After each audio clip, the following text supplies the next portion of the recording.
नमस्कार दोस्तों, स्वागत है आप सभी का आपके ही अपने यूट्यूब चैनल आरडीएस ट्रेडर। दोस्तों बात करने वाले हैं हम अडानी पावर के बारे में। आपको अडानी पावर में कल इस शेयर में आपको क्यों तेजी आती हुई देखने को मिली उसकी वजह बताएंगे। साथ में ही अगर आप इसमें अपनी होल्डिंग ली है तो आपको अभी क्या होल्डिंग में सेल कर देना चाहिए या फिर परचेस करना चाहिए या फिर इसमें आपको होल्ड करते हुए चलना चाहिए। तो बहुत कुछ बताएंगे आपको इस वीडियो के माध्यम से आपको बहुत कुछ जानने को मिल जाएगा, बहुत कुछ सीखने को भी मिल जाएगा। तो बने रहिए हमारे यूट्यूब चैनल के साथ में। यदि आप चैनल पर पहली बार आए तो चैनल को सब्सक्राइब कर लें, बेल आइकन को प्रेस कर दें जिससे आपको हमारी अपकमिंग वीडियोस की नोटिफिकेशन सबसे पहले पहुंच सके। और वीडियो पसंद आए तो वीडियो को लाइक करना ना भूलिएगा। यदि आपके लिए मेरे पास कोई कमेंट एंड क्वेरी कोई आपके पास कोई टॉपिक हो या कुछ किसी टॉपिक पर वीडियो बनवाना चाहते हैं तो उसके लिए आप कमेंट बॉक्स में नीचे ड्रॉप कर दें, हम आपके लिए वीडियो बनाने की पूरी कोशिश करेंगे। दोस्तों बात शुरू करते हैं आज हम अडानी पावर के बारे में। जैसा कि आप सभी को पता है कि अडानी पावर ये thermal power producer company India की लार्जेस्ट कंपनी है। और जो हमारे नए व्यूअर्स हैं उनको भी बता दें कि ये इंडिया की लार्जेस्ट प्रोड्यूसर है किसमें, थर्मल पावर प्रोडक्शंस में। तो ये इलेक्ट्रिसिटी की कंपनी और मार्केट इसके जो एग्रीमेंट होते हैं long term and short term के बेसिस पे रहते हैं और ये मर्चेंट बेसिस पे एग्रीमेंट देती है। मतलब कि डायरेक्ट नहीं, सीधा मर्चेंट बेस पे ये अपने इलेक्ट्रिसिटी को देती है, मतलब कंपनी टू कंपनी। अगर बात कर लेते हैं इसकी मार्केट कैप की, तो मार्केट कैप की बात करते हैं तो यहाँ पर आपको 1,28,552 करोड़ की मार्केट कैप देखने को मिलती है। अगर बात करें करंट प्राइस की तो करंट प्राइस आपको 333 रुपये देखने को मिला है। हाई एंड लो की बात करें तो हाई एंड लो आपको 433 एंड 93 रुपये का लो भी देखने को मिला है। स्टॉक पीई की बात करें तो स्टॉक पी आपको 13.7 देखने को मिलता है। बुक वैल्यू की बात करें तो बुक वैल्यू आपको 8.99 देखने को मिल रही है। अगर आप यहाँ से कंपेयर करते हैं तो आपको 40 टाइम्स हायर अभी भी इसकी अपनी बुक वैल्यू से शेयर प्राइस हायर देखने को मिल रहा है।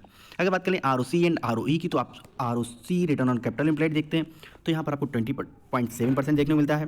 रिटर्न ऑन इक्विटी की बात करते हैं तो यहाँ पर आपको 370% देखने को मिलता है, जो कि आपको return on equity I think मैंने अभी तक ऐसे बहुत से शेयर नहीं देखे जो आपको इस तरह की रिटर्न ऑन इक्विटी आपको देते हों।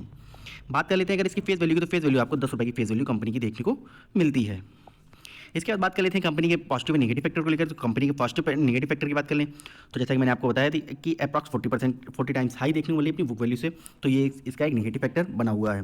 साथ में अगर आप बात करें कंपनी आपको कोई डिविडेंड प्रोवाइड करती नहीं है, जो कि ये भी कुछ बहुत सारे इन्वेस्टर्स होते हैं वो डिविडेंड डील के ही चक्कर में कंपनी में थोड़ी बैठे रहते हैं कि कंपनी से कुछ डिविडेंड मिलता रहेगा, उनके अकाउंट में आता रहेगा। तो यहाँ पर आपको उससे नेगेटिव डिविडेंड आपको मिलता हुआ नहीं देखने को मिलेगा। लेकिन आपको बता दें कि जो कंपनी आपको डिविडेंड अच्छा नहीं देती हैं तो वहाँ पर उनकी जो डिविडेंड आपको प्रोवाइड नहीं करती तो उनका जो डिविडेंड रेशियो होता है वो आपके शेयर प्राइस में इंक्लूड होता है। तो उसी हिसाब से कंपनी का जो शेयर प्राइस है वो हाई जाता रहता है।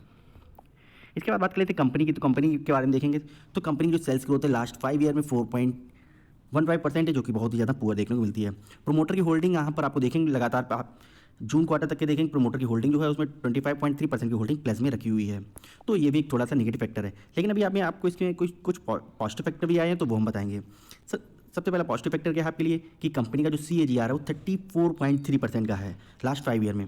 तो अगर आपने इस कंपनी में 2 साल के लिए पैसा डाला तो आपका पैसा अकॉर्डिंग टू जिस CAGR तो आपका जो पैसा है वो डबल हो जाएगा 2 साल के अंदर अंदर। यहाँ पर कंपनी की बात करी जा रही है तो कंपनी को क्वार्टर रिजल्ट अच्छे आने की उम्मीद जताई जा रही है। इसके बाद बात कर लेते हैं कंपनी की बैलेंस शीट को लेकर के। बैलेंस शीट में हम देखते हैं तो सबसे पहले हमारा जो फोकस जाता है कंपनी के रिजर्व को लेकर। तो आप देखेंगे कंपनी के पास जो रिजर्व पड़ा हुआ है वो माइनस में 388 करोड़ का रिजर्व पड़ा हुआ है। और इसके बाद अगर कंपनी की करंट बोरिंग की बात कर लें तो यहाँ पर कंपनी में जो लोगों ने लॉन्ग टर्म के बेस पर कंपनी को कुछ पैसे दिए थे वो लोग अपनी कंपनी से पैसे निकालते हुए देखने को मिल रहे हैं। शॉर्ट टर्म की बोरिंग की बात करें तो यहाँ पर शॉर्ट टर्म में भी कुछ फंड कंपनी के अकाउंट से निकलता हुआ देखने को मिल रहा है, जिसका इफेक्ट आपको कंपनी के शेयर प्राइस पर पड़ता हुआ देखने को आसानी से देखने को मिल रहा है, क्योंकि कंपनी की जो शेयर प्राइस है वो काफ़ी ज़्यादा हाई हो चुका है। इसके बाद अदर बोरिंग की बात करें तो यहाँ पर -154 करोड़ की अदर बोरिंग भी आती हुई देखने को मिल रही है। इसके बाद अगर हम बात करें टोटल लायबिलिटीज़ की, तो टोटल लायबिलिटीज़ आप ईयर ऑन ईयर बेसिस पे कैलकुलेट करते हैं तो आपको इंप्रूव होती हुई देखने को मिल रही है। बट अगर आप प्रीवियस ईयर से कंप्लीट करते हैं, यहाँ पर आप बोरिंग को कंपेयर करते हैं प्रीवियस ईयर से, तो यहाँ पर आपको एक बोरिंग में गिरावट देखने को मिल रही है। और ये जो गिरावट देखने को मिल रही है वो बोरिंग में थोड़ा सा अच्छा है कि इस वजह से कंपनी के ऊपर जो डेट है वो कुछ कम होता हुआ देखने को मिल रहा है। लेकिन यहाँ पर आपको एक नेगेटिव फैक्टर ये देखने को मिलेगा कि कंपनी के पास जो रिजर्व है वो भी नेगेटिव में पड़ा हुआ है। इसके बाद टोटल लायबिलिटीज़ की बात करें तो टोटल लायबिलिटीज़ कंपनी की ईयर ऑन ईयर बेसिस पर इंप्रूव हुई है। टोटल एसेट्स भी कंपनी की ईयर ऑन ईयर बेसिस पर इंप्रूव हो रही है। इसके बाद बात कर लेते हैं कंपनी की कैश फ्लो को लेकर। तो कैश फ्लो देखेंगे कंपनी के पास मार्च 22 में कैश फ्लो 669 करोड़ का कैश फ्लो कंपनी के हाथ में बना हुआ है। इसके बाद बात कर लेते हैं कंपनी के हम रेशियो को लेकर के। तो डेब्टर डेज की बात करते हैं, डेब्टर डेज में देखेंगे कंपनी का जो डेब्टर डेज है वो इम्प्रूव हुआ है, वो इम्प्रूव हुआ है। डेब्टर डेज आप देखेंगे यहाँ 165 पहले डेज थे, यहाँ पर घट करके 126 दिन आ गए, तो इसमें इंप्रूवमेंट होता हुआ देखने को मिला है। एंड साथ में आप कैश कन्वर्जन साइकिल की बात करें तो यहाँ पर भी आपको एक अच्छा खासा इंप्रूवमेंट आता हुआ देखने को मिला है। आप अगर रिटर्न ऑन कैपिटल एम्प्लॉयड की बात करते हैं तो वहाँ पर भी आपको अच्छा खासा इंप्रूवमेंट आता हुआ देखने को मिलता है। अब बात कर लेते हैं इसके शेयर होल्डिंग पैटर्न को लेकर। तो शेयर होल्डिंग पैटर्न में आपको एक चीज़ नेगेटिव देखने को मिलेगी कि यहाँ पर नेगेटिविटी ये आती हुई देखने को मिलती है कि कंपनी के जो प्रोमोटर की होल्डिंग है वो तो एक अच्छी बात है कि कंपनी के प्रोमोटर की होल्डिंग से बनी हुई, ना ही उन्होंने अपनी होल्डिंग को इंक्रीज़ किया, ना ही डिक्रीज़ किया है। लेकिन नेगेटिव फैक्टर यहाँ पर देखने को मिलेगा कि जो DIIs की होल्डिंग है उसमें आपको DIIs की होल्डिंग 0% हो चुकी है। मतलब कि अब आज की तारीख में इस कंपनी में DIIs की होल्डिंग में DIIs ने किसी प्रकार से अपनी होल्डिंग को इम्प्रूव नहीं किया बल्कि डिक्रीज़ ही किया है। और ये होल्डिंग किसने इम्प्रूव करी है? ये होल्डिंग सीधा गई है किसके पास? पब्लिक के हाथ में। तो आपको यहाँ पर एक नेगेटिव फैक्टर ये बनता हुआ देखने को मिल रहा है कि कंपनी में कुछ तो है कि DIIs ने अपनी सारी होल्डिंग से निकाल दी है। यहाँ पर एक आपको अगर पॉजिटिव बात पे देखते हैं तो पॉजिटिविटी यहाँ पर ये देखने को मिलती है कि कंपनी में आप FIIs की होल्डिंग देखिए तो क्वार्टर ऑन क्वार्टर बेसिस पर इंप्रूव हो रही है, जो कि आपके लिए एक अच्छा इफेक्ट बनता हुआ देखने को मिलेगा। लेकिन अगर आप बात करें DIIs की, तो DIIs ने होल्डिंग जिस तरह से अपनी सारी निकाल दी है मार्केट में, पब्लिक के हाथ में दे दिया है, तो वहाँ से भी थोड़ी सी एक नेगेटिविटी आती हुई देखने को मिल सकती है। इसके बाद बात कर लेते हैं कंपनी की प्रमोटर होल्डिंग को लेकर के।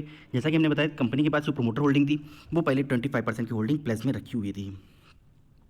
लेकिन अगर आप बात करें रिसेंट डेटा को लेकर के, तो इसमें आप देखें कंपनी की जो प्रोमोटर की होल्डिंग है उन्होंने अपनी 14.39% की होल्डिंग को अनप्लस करवा लिया है और प्रोमोटर की जो होल्डिंग बची वो 10.94% की होल्डिंग ही केवल प्रोमोटर की प्लस में रखी हुई है।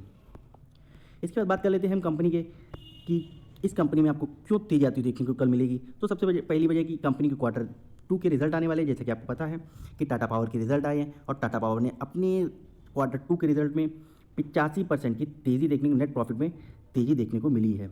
वहीं अगर आप बात करें अडानी पावर की, तो यहाँ पर भी जो एनालिस्ट हैं उनकी भी एक्सपेक्टेशन है कि कंपनी में इसी तरह की नेट प्रॉफिट में ग्रोथ देखने को मिलेगी। तो सबसे पहली वजह है कि यहाँ पर आपको केवल और केवल एक एक्सपेक्टेशन की बेस पर आपको यहाँ पर एक कंपनी में तेज़ी देखने को मिलेगी। साथ में ही दोस्तों सेकंड अपडेट आपको बता दी गई है कि कंपनी के जो प्रमोटर हैं उन्होंने अपनी होल्डिंग को अनप्लेस कर लिया है। तो ये भी एक कंपनी के लिए एक अच्छी न्यूज़ बनी हुई है। तो इस वजह से भी आपको यहाँ पर अच्छी खासी तेज़ी देखने को मिलेगी। लेकिन आपको बता दें कि आप यहाँ पर अगर आप कल इसमें अपनी होल्डिंग को इम्प्रूव करते हैं तो केवल 5% ही लेकर निकले। अगर आप ज़्यादा लालच के चक्कर में पड़ेंगे तो यहाँ पर आप फंस सकते हैं। तो यहाँ पर आप केवल 5% ही अपने प्रॉफिट लें और मार्केट से इसे एग्जिट कर दें। अदरवाइज आप ज़्यादा लालच करेंगे तो यहाँ पर आप फंस जाएंगे और फंसने के बाद आपको किस तरह से कहाँ पटके शेयर, क्योंकि अभी जो रिसेंट अपडेट आ रही है कि वहाँ पर ASM की जो लिस्ट है उसमें ये स्टेज 4 पर जा चुका है। तो यहाँ पर अगर स्टेज 4 पर जा चुका तो इसमें आपको अभी भी आगे चल करके गिरावट देखने को मिल सकती है।